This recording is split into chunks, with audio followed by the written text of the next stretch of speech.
One of exhibition that also in National Science Center is transistor circuit.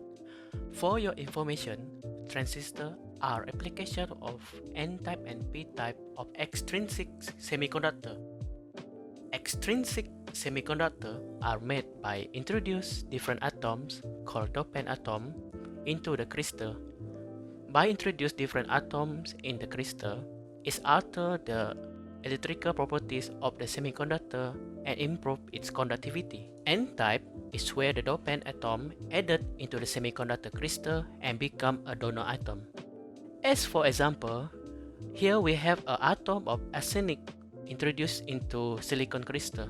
Arsenic atom have 5 electrons in their outermost shell. One of the electrons in this shell can easily jump to conduction band, leaving a positively charged atom behind. While p-type, the dopant atom become acceptor atom. Here is the example of one aluminum atom introduced into silicon crystal. The aluminum atoms have 3 electrons in their outermost shell. One of those electrons in this shell can easily jump to the valence shell and one of acceptor atom, leaving a hole behind and making the acceptor atom negatively charged.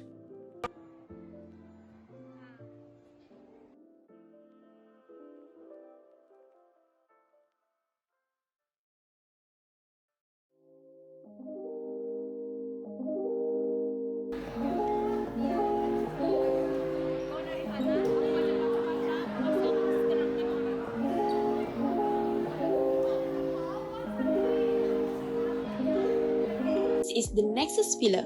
It is made by thousands of optical fibers that are widely used to transfer data signals in the form of light.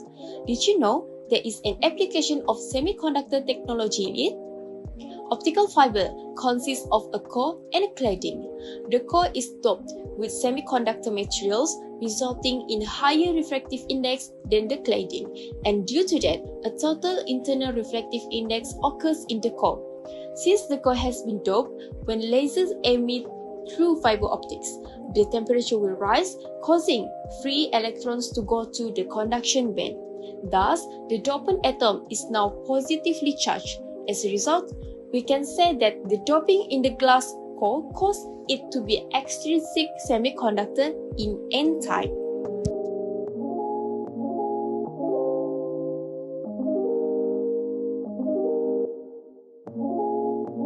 The next thing we found during our trip in Pusat Sains Negara is glass.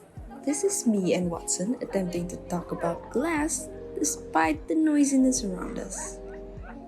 Glass is known as an amorphous solid, and an amorphous solid has a random arrangement of atoms which can be observed here. This is the molecular arrangement of a glass compared to quartz. We can see that glass has a more irregular pattern compared to quartz, who has a more regular pattern. One of the characteristics of an amorphous solid is that it is easy to break. This is one of the characteristics that can be easily seen in a glass, as it is easy to break when dropped.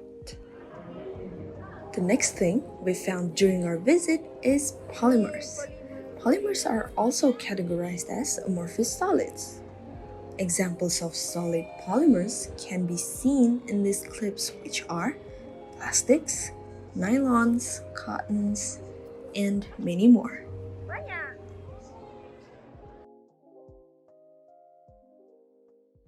During our trip to PSN, I have learned that the application of solid state can be found everywhere in our daily lives. Moreover, it was a fun educational trip that gave a ton of input for me. As on the trip to National Science Center, I've discovered lots of technologies that was implemented and created based on my understanding towards this course. Therefore, it is true, the use of technologies can ease the hassle of our chores or in much more bigger perspective, such as industrial use. As for me, there are a ton of exhibitions provided in National Science Center help to cultivate interest not just in solid-state physics but also science in general. Overall, the trip was full and fun.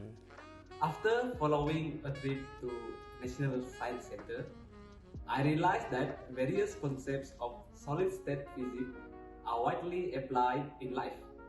Therefore, being interested learning physics.